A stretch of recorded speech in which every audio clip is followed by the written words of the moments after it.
Hi guys, kung napapansin nyo, ayan, aayusin po ni JJ yung aking brake kasi hindi po siya pantay. Ayan, nakabaklas na siya. And ayan, medyo mahigpit lang. So, tinatanggal niya na yung brake pad. So, ayan po guys, yan ay pinakalak niya. Naka-allen bolt po siya.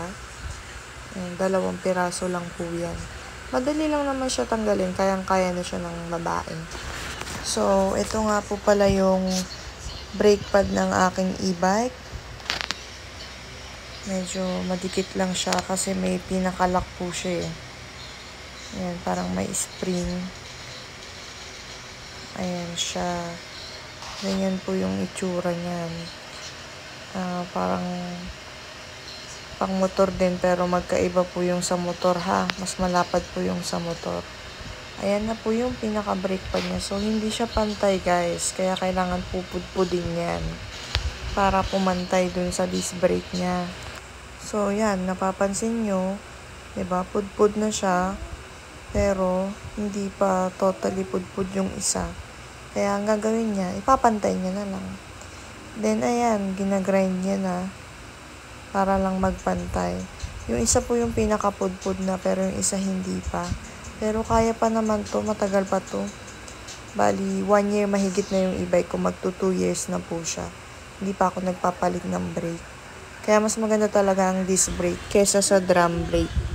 Then, next naman po natin is, ayan, sprayan muna natin ng WD-40 para daw dumulas. Kasi naka-usli na yung 2 bakal na yan. So, kailangan daw pantayin yan. Kaya pag nagbabaklas po ng brake na ganyan, dapat daw pinapantay yan. So, yan. Kung napapansin nyo, hindi siya pinupukpok ha. Ganyan lang siya. Oh, ayan na. Pantay na siya.